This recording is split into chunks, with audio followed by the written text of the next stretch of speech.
ಪ್ರಿಯರಾದವರ, ಹೇಗಿದ್ದೀರಾ? ಚೆನ್ನಾಗಿದ್ದೀರಾ? ಪ್ರತಿದಿನವೂ ದೇವರ ಕೃಪೆ ಹೊಸದಾಗಿದೆ. ಒಂದು ಹೊಸ ದಿನಕ್ಕೆ ಕಾಲಿಡುವಾಗ ದೇವರು ನಮಗೆ ಹೊಸ ಕೃಪೆಗಳನ್ನು ಕೊಟ್ಟು ಆಧರಿಸಿ ನಡೆಸುತ್ತಾರೆ. ಈ ದಿನದಲ್ಲಿ ಹೊಸ ಕೃಪೆಯನ್ನು ಹೊಂದಿಕೊಂಡಿರ. ದೇವರು ಯಾರಿಗೆ ಕೃಪೆ ಕೊಡುವರು? ಕರ್ತನಿಗಾಗಿ ಕಾದಿರುವಂಥವರಿಗೆ ಕೃಪೆ ಕೊಡುವರು. ಹಾಗಾದರೆ ಮುಂಜಾನೆ ಎದ್ದು ದೇವರ ಸಮ್ಮುಖದಲ್ಲಿ ಕಾದಿದ್ದರೆ ಆ ದಿನಕ್ಕೆ ಬೇಕಾದ ಕೃಪೆಗಳನ್ನು ದೇವರು ಕೊಡುವರು. ಆ ದಿನದಲ್ಲಿ ಏನೇ ಸಮಸ್ಯೆ, ಏನೇ ಹೋರಾಟಗಳು ಬಂದರೂ ಸುಲಭವಾಗಿ ಅದನ್ನು ದಾಟಿ ಮುಂದೆ ಸಾಗುತ್ತಾ ಇರುವಿರಿ. ಯಾವುದೂ ನಿಮ್ಮನ್ನು ಬಾಧಿಸುವುದಿಲ್ಲ, ಕದಲಿಸುವುದಿಲ್ಲ. ಅದುವೇ ಕ್ರೈಸ್ತ ಜೀವಿತ. ಆದ್ದರಿಂದ ಅನುದಿನವೂ ಯೇಸುವಿನೊಟ್ಟಿಗೆ ನಡೆಯುವಂಥ, ಬಾಳುವಂಥ ಅನುಭವದಲ್ಲಿ ನೆಲೆಯಾಗಿರಿ. ಸರಿ, ಈ ದಿನದಲ್ಲಿ ದೇವರು ನನಗೆ ಯಾವ ವಾಕ್ಯವನ್ನು ಇಟ್ಟಿದ್ದಾರೆಂದು ಕೇಳುತ್ತೀರಾ? 1 ಕೊರಿಂಥ 14ನೇ ಅಧ್ಯಾಯ 20ನೇ ವಾಕ್ಯ. ಕೆಟ್ಟತನದ ವಿಷಯದಲ್ಲಿ ಶಿಶುಗಳಾಗಿಯೇ ಇದ್ದು ಬುದ್ಧಿಯ ವಿಷಯದಲ್ಲಿ ಪ್ರಾಯಸ್ಥರಾಗಿರಬೇಕು. 2 ಕಾರ್ಯಗಳನ್ನು ಹೇಳುತ್ತಾರೆ ಕರ್ತನ ಮಕ್ಕಳಿಗೆ, ಯೇಸುವಿನೊಂದಿಗೆ ನಡೆಯುವಂಥವರಿಗೆ. ಮೊದಲನೇದಾಗಿ, ಕೆಟ್ಟತನದ ವಿಷಯದಲ್ಲಿ ನೀವು ಶಿಶುಗಳಾಗಿಯೇ ಇರಬೇಕು, ಬುದ್ಧಿಯಲ್ಲಿ ಪ್ರಾಯಸ್ಥರಾಗಿ ಇರಬೇಕು ಎಂದು ಹೇಳಲ್ಪಟ್ಟಿದೆ. ಹಾಗಂದರೆ ಏನು ಎಂದು ಕೇಳುತ್ತೀರಾ? ಕೆಟ್ಟತನ. ಅನೇಕರಿಗೆ ಕೆಟ್ಟತನ ಇದೆ ಅಲ್ಲವ? ಈ ಶಿಶುಗಳ ಗುಣ ಎಂಬುದಾಗಿ ಹೇಳುವಾಗ ಈ ಮಕ್ಕಳಿಗೆ ನೋಡಿರೆ ಈ ಹೆಮ್ಮೆ ಇರುವುದಿಲ್ಲ, ಹೊಟ್ಟೆ ಕಿಚ್ಚು ಇರುವುದಿಲ್ಲ, ದ್ವೇಷ ಇರುವುದಿಲ್ಲ, ಸ್ವಾರ್ಥ ಇರುವುದಿಲ್ಲ. ನೋಡಿದ್ದೀರಾ? ಚಿಕ್ಕ ಮಕ್ಕಳು, ಒಂದು 2-3 ವರ್ಷದ ಮಕ್ಕಳನ್ನು ನೀವು ನೋಡಿರೆ ಎಲ್ಲರನ್ನು ನೋಡಿ ನಗುತ್ತಾರೆ, ಟಾಟಾ ಮಾಡುತ್ತಾರೆ, ಬಾಯಿ ಹೇಳು ಎಂದು ಹೇಳಿದರೆ ಹೇಳುತ್ತಾರೆ, ಎಲ್ಲರನ್ನೂ ಪ್ರೀತಿಸುತ್ತಾರೆ. ಇವರನ್ನು ಯಾಕೆ ಪ್ರೀತಿಸಬೇಕು, ಇವರನ್ನು ನೋಡಿ ಯಾಕೆ ನಗಬೇಕು ಎಂದು ಯೋಚಿಸುವುದೇ ಇಲ್ಲ. ಆ ಮಕ್ಕಳ ಹೃದಯದಲ್ಲಿ ಜಾತಿಯ ಭೇದ ಭಾವ ಇರುವುದಿಲ್ಲ, ಮತದ ಭೇದ ಭಾವ ಇರುವುದಿಲ್ಲ, ಹಣವಂತ ಬಡವ ಎಂಬಂತ ಮೇಲು ಕೀಳು ಭಾವನೆ ಇರುವುದಿಲ್ಲ. ಎಲ್ಲರೊಂದಿಗೆ ಪ್ರೀತಿಯಿಂದ ಇರುತ್ತದೆ, ಎಲ್ಲರೊಂದಿಗೆ ಮಮತೆಯಿಂದಲೇ ಇರುತ್ತದೆ. ಆ ರೀತಿ ತನ್ನನ್ನೇ ಹೆಚ್ಚಿಸಿಕೊಳ್ಳುವುದೂ ಇಲ್ಲ. ಆದ್ದರಿಂದ ಈ ಕೆಟ್ಟತನ, ಈ ಲೋಕದಲ್ಲಿ ಅನೇಕ ಕೆಟ್ಟತನಗಳು ಇದೆ ಅಲ್ಲವ? ಅನೇಕರೊಳಗೆ ಜಾತಿಯ ಹೆಮ್ಮೆ, ಮತದ ಹೆಮ್ಮೆ ಎಲ್ಲ ಇದೆ. ದೇವರ ನಂಬಿಕೆ ಬೇರೆ, ಈ ಮತದ ಹೆಮ್ಮೆ ಬೇರೆ. ದೇವರ ಭಕ್ತಿ ಬೇರೆ, ಮತ ವೈರಾಗ್ಯ ಬೇರೆ. ಒಂದು ಚಿಕ್ಕ ಗುಂಪು, ಕೆಲವರಲ್ಲಿ ಮಾತ್ರವೇ ಆ ಮತದ ವೈರಾಗ್ಯದಿಂದ ಮತ್ತೊಬ್ಬರ ಮೇಲೆ ದಾಳಿ ಮಾಡುವುದು. ದೇವರ ಮೇಲೆ ನಿಜವಾದ ಭಕ್ತಿ ಇದ್ದರೆ ಎಲ್ಲರನ್ನು ಪ್ರೀತಿಸುವರು. ಮಕ್ಕಳಲ್ಲಿ ಇಂತಹ ಸ್ವಭಾವಗಳೆಲ್ಲ ಇರುವುದಿಲ್ಲ. ನೀವು ಆ ರೀತಿಯಾದಂಥ ಒಂದು ಸ್ವಭಾವದಲ್ಲಿ ಇರಬೇಕೆಂಬುದಾಗಿ ದೇವರು ಬಯಸುತ್ತಾರೆ. ಕೆಟ್ಟತನದಲ್ಲಿ ಶಿಶುಗಳಂತೆ ಅಂದರೆ ಆ ರೀತಿ ಯಾವುದೇ ಸ್ವಭಾವಗಳು ನಿಮ್ಮಲ್ಲಿ ಬರುವುದಿಲ್ಲ. ಆಗ ಎಲ್ಲರನ್ನು ಪ್ರೀತಿಸುವಿರಿ, ಎಲ್ಲರೊಟ್ಟಿಗೆ ಪ್ರೀತಿಯಿಂದ ಇರುವಿರಿ, ಎಲ್ಲರೊಂದಿಗೆ ಮಮತೆಯಿಂದ ಇರುತ್ತೀರಿ. ಇವರು ಯಾವ ಜಾತಿ, ಯಾವ ಧರ್ಮ, ಇವರು ವಿದ್ಯಾವಂತರ, ಅವಿದ್ಯಾವಂತರ, ಬಡವರ, ಐಶ್ವರ್ಯವಂತರ, ಯಾವ ವ್ಯತ್ಯಾಸ ನೋಡುವುದಿಲ್ಲ.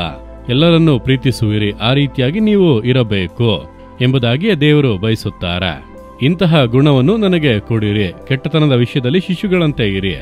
ಮಕ್ಕಳಿಗೆ ಯಾವ ರೀತಿಯಾಗಿ ಕೆಟ್ಟತನಗಳು ಯಾವುದು ಇರುವುದಿಲ್ಲವೋ, ಆ ಒಂದು ಕಪಟತನ ಇರುವುದಿಲ್ಲವೋ ಅಂತಹ ಹೃದಯ ನನಗೆ ಬೇಕು. ನಾನು ಯಾವುದೇ ರೀತಿಯ ಭೇದ ಭಾವ ಇಲ್ಲದೆ ಎಲ್ಲರನ್ನು ಪ್ರೀತಿಸಬೇಕು ದೇವರೇ ಎಂದು ಕೇಳಿರಿ. ಬುದ್ಧಿಯಲ್ಲಿ ಪ್ರಾಯಸ್ಥರಾಗಿ ಇರಬೇಕು. ಸ್ವಲ್ಪ ಬೆಳೆದ ಮೇಲೆ, ದೊಡ್ಡವರಾದ ಮೇಲೆ ಬುದ್ಧಿ ಬರುತ್ತದಲ್ಲವ? ಆಗ ನೋಡಿರಿ, ಅವರಿಗೆ ಟಾಟಾ ಮಾಡು ಎಂದು ಹೇಳಿದರೆ ಯಾಕೆ ಮಾಡಬೇಕು ಎಂಬುದಾಗಿ ಕೇಳುತ್ತದೆ. ಹೌದಲ್ಲವ? ಇವರನ್ನು ನೋಡಿ ನಾನು ಯಾಕೆ ನಗಬೇಕು, ಅವ್ರು ಯಾರು ಎಂಬುದಾಗಿ ಕೇಳುತ್ತಾರೆ. ಸ್ವಲ್ಪ ಬುದ್ಧಿ ಬಂದ ಕೂಡಲೇ ಅನೇಕ ಪ್ರಶ್ನೆಗಳು ಎದ್ದೇಳುತ್ತವೆ. ಮಕ್ಕಳು ಪ್ರಶ್ನೆ ಕೇಳಲು ಆರಂಭಿಸುತ್ತಾರೆ, ಅರ್ಥ ಮಾಡಿಕೊಳ್ಳುತ್ತಾರೆ. ಅದರಲ್ಲಿ ಅರ್ಧಂಬರ್ಧವಾಗಿ ಕೆಲವರು ಇರುತ್ತಾರೆ ಗೊತ್ತಾ? ಅರ್ಧಂಬರ್ಧ. ನಾವು ಪ್ರಾಯಸ್ಥರಾಗಿ, ಬುದ್ಧಿಯಲ್ಲಿ ಹೇಗಿರಬೇಕಂತೆ ಪ್ರಾಯಸ್ಥರಾಗಿ, ಅಂದರೆ ದೇವರು ನಿಮಗೊಂದು ಜವಾಬ್ದಾರಿಯನ್ನು ಕೊಟ್ಟರೆ ಅದರಲ್ಲಿ ಪ್ರಾಯಸ್ಥರಾಗಿ ನೀವು ಇರಬೇಕು. ಜನರೊಂದಿಗೆ ಒಡನಾಡುವುದರಲ್ಲಿ, ಜನರೊಂದಿಗೆ ಅನ್ಯೋನ್ಯವಾಗಿ ಇರುವುದರಲ್ಲಿ ಪ್ರಾಯಸ್ಥರ ಹಾಗೆ ಇರಬೇಕು. ಕೆಲವರಿಗೆ ಆ ರೀತಿಯ ಸ್ವಭಾವ ಇರುವುದಿಲ್ಲ. ಅರ್ಧಂಬರ್ಧ ಇದ್ದುಕೊಂಡು ಮತ್ತೊಬ್ಬರನ್ನು ದೂಷಿಸುವುದು, ಕೊರತೆ ಹೇಳುವುದು, ಗುಣಗುಟ್ಟುವುದು, ಇವನ್ಯಾರು ಅವನ್ಯಾರು, ಅವ್ರಿಗೆ ಯಾಕೆ ಮಾಡಬೇಕು, ಈ ರೀತಿಯ ಸ್ವಭಾವಗಳು. ಆ ರೀತಿಯಾಗಿ ಇಲ್ಲದೆ ಪ್ರಾಯಸ್ಥರ ರೀತಿಯಲ್ಲಿ ದೇವರೆಲ್ಲರನ್ನು ಪ್ರೀತಿಸುವುದಕ್ಕೆ ಹೇಳಿದ್ದಾರೆ. ನಾವು ಆ ರೀತಿಯೇ ಇರಬೇಕು. ಶತ್ರುಗಳನ್ನು ಪ್ರೀತಿಸಬೇಕು, ಎಲ್ಲರ ಮೇಲೆ ಮಮತೆ ತೋರಬೇಕು. ಈ ರೀತಿಯಾಗಿ ಪ್ರಾಯಸ್ಥರ ಮನಸ್ಸು ನಮ್ಮಲ್ಲಿ ಇರಬೇಕು. ಆದ್ದರಿಂದ ಅರ್ಧಂಬರ್ಧವಾಗಿ ಇರದೆ ದೇವರೇ ನಾನು ಪ್ರಾಯಸ್ಥನ ಹಾಗೆ ಇರಬೇಕು. ಎಲ್ಲದರಲ್ಲೂ ಸತ್ಯವೇದ ಅಂದರೆ ಬೈಬಲ್ನ ಕುರಿತಾಗಿ ಪೂರ್ಣವಾಗಿ ಅರಿತು ಪ್ರಾಯಸ್ಥರಾಗಿ ಇರಬೇಕು. ಪ್ರಾರ್ಥನೆ ಅಂದರೆ ಪ್ರಾರ್ಥನೆಯ ಕುರಿತು ಎಲ್ಲ ವಿಷಯಗಳನ್ನು ಅರಿತು ಪ್ರಾಯಸ್ಥರಾಗಿರಬೇಕು. ಅದೇ ರೀತಿ ವರಗಳು ಅನ್ನುವಾಗ ಅರ್ಧಂಬರ್ಧವಾಗಿ ಅರಿತು ಮಾತನಾಡಬಾರದು, ಅದರಲ್ಲಿ ಪ್ರಾಯಸ್ಥರಾಗಿ ಅದಕ್ಕಾಗಿ ಹಂಬಲಿಸಬೇಕೆಂಬುದಾಗಿ ವಾಕ್ಯ ಹೇಳುತ್ತದೆ. ಅದೇ ರೀತಿ ನೀವೊಬ್ಬ ಟೀಚರ್ ಆಗಿ ಇದ್ದರೆ ಟೀಚರ್ನ ಸಕಲ ಕಾರ್ಯಗಳು ಅರಿತು ನೀವು ಅದರಲ್ಲಿ ಪ್ರಾಯಸ್ಥರಾಗಿ ಇರಬೇಕು. ನೀವೊಬ್ಬ ಸೇವಕ ಅಂದರೆ ಸೇವಕನ ಕುರಿತಾಗಿ ಪೂರ್ತಿ ಅರಿತು ಸತ್ಯವೇದ ಹೇಳುವುದನ್ನೆಲ್ಲ ತಿಳಿದು ನೀವು ಅದರಲ್ಲಿ ಪ್ರಾಯಸ್ಥರಾಗಿ ಇರಬೇಕು. ನೀವೊಬ್ಬ ರಾಜಕಾರಣಿ ಆಗಿದ್ದರೆ ಹೇಗೆ ಇರಬೇಕು, ಹೇಗೆ ನಡೆದುಕೊಳ್ಳಬೇಕು, ಪ್ರಾಯಸ್ಥರ ಹಾಗೆ. ಆ ರೀತಿ ದೇವರು ನಮಗೆ ಯಾವ ಜವಾಬ್ದಾರಿಯನ್ನು ಕೊಟ್ಟಿದ್ದಾರೋ ಅದರಲ್ಲಿ ಪ್ರಾಯಸ್ಥರಾಗಿ ಇರುವುದಕ್ಕೆ ನಾವು ಬಯಸಬೇಕು, ಹುಡುಕಬೇಕು. ಹಾಗೆ ಕೆಲ ಕುಟುಂಬಗಳಲ್ಲಿ ನೋಡಿರಿ, ಗಂಡ ಎಂಬುದಾಗಿ ಅರ್ಧಂಬರ್ಧ ಇದ್ದುಕೊಂಡು ನಾನೇ ಗಂಡ, ನಾನೇ ಅಧಿಕಾರ ಚಲಾಯಿಸುವೆ, ಚೈಲ್ಡಿಶ್ ಆಗಿ ಮಾತನಾಡುವುದು, ಬುದ್ಧಿ ಇಲ್ಲದೆ ಮಾತನಾಡುವುದು.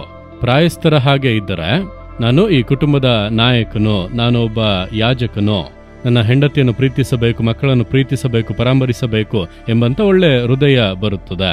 ಅದೇ ರೀತಿ ಹೆಂಡತಿ ನನ್ನ ಗಂಡನಿಗೆ ವಿದ್ಯೆಗಳಾಗಬೇಕು, ಅವರನ್ನು ಸಂತೋಷವಾಗಿ ಇಟ್ಟುಕೊಳ್ಳಬೇಕು, ನಾನು ಕುಟುಂಬವನ್ನು ಕಟ್ಟಬೇಕು. ಆ ರೀತಿ ಪ್ರಾಯಸ್ಥರ ಹಾಗೆ ಇರುವುದು, ಮಕ್ಕಳೊಂದಿಗೆ ಹೇಗೆ ಮಾತನಾಡುವುದು, ಅವರನ್ನು ಹೇಗೆ ಬೆಳೆಸುವುದು, ಅವರನ್ನು ಹೇಗೆ ಪರಾಮರಿಸುವುದು, ಕುಟುಂಬದ ಸಂಬಂಧಗಳನ್ನು ಹೇಗೆ ಕಾದುಕೊಳ್ಳುವುದು, ಈ ರೀತಿಯಾಗಿ ದೇವರು ನಮ್ಮನ್ನು ಎಲ್ಲಿ ಇಟ್ಟಿದ್ದಾರೋ ಅದರಲ್ಲಿ ಪ್ರಾಯಸ್ಥರ ಹಾಗೆ ಇರಬೇಕು. ಆ ರೀತಿ ಇಲ್ಲದೆ ಇರುವುದರಿಂದಲೇ ಅನೇಕ ಕಷ್ಟಗಳು, ಅನೇಕ ಹೋರಾಟಗಳು, ಅನೇಕ ಮನಸ್ಸಿನ ಬಾಧೆಗಳು, ಹೌದಲ್ಲವ? ಆದ್ದರಿಂದ ಇಂದು ಹೇಳಿರಿ, ದೇವರೇ, ನನಗೆ ಶಿಶುಗಳಂತೆ ಕಪಟವಿಲ್ಲದ ಹೃದಯ, ನಿಷ್ಕಲ್ಮಶವಾದ ಹೃದಯ ನನಗೆ ಬೇಕೆಂಬುದಾಗಿ ಕೇಳಿರಿ. ಬುದ್ಧಿಯಲ್ಲಿ ನಾನು ಪ್ರಾಯಸ್ಥಳಾಗಿ ಇರುವುದಕ್ಕೆ ಕೃಪೆ ಕೊಡಿರಿ ಎಂದು ಕೇಳಿರಿ.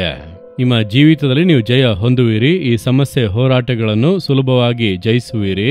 ಈ ಸಮಸ್ಯೆಗಳಿಗೆ ಏನು ಕಾರಣ ಎಂಬುದಾಗಿ ಈಗ ತಿಳಿದುಕೊಂಡಿರಾ? ನೀವು ಚೈಲ್ಡಿಶ್ ಆಗಿ ಮಾತನಾಡುವುದರಿಂದ, ವರ್ತಿಸುವುದರಿಂದಲೇ ಈ ಸಮಸ್ಯೆಗಳು. ಆದ್ದರಿಂದ ನೀವು ಬದಲಾದರೆ ಸಮಸ್ಯೆ ಬದಲಾಗುವುದು. ನೀವು ಸರಿಯಾದರೆ ಇದೆಲ್ಲ ಸರಿಯಾಗುತ್ತದೆ. ನೀವು ನಿಮ್ಮನ್ನು ಒಪ್ಪಿಸಿಕೊಟ್ಟರೆ ಕುಟುಂಬದಲ್ಲಿ ಅನೇಕ ಬದಲಾವಣೆ ಬರುತ್ತವೆ. ನೀವು ಕೆಲಸ ಮಾಡುವಲ್ಲಿ, ಸೇವೆಲೆಲ್ಲ ದೊಡ್ಡ ಬದಲಾವಣೆ ಬರುತ್ತದೆ.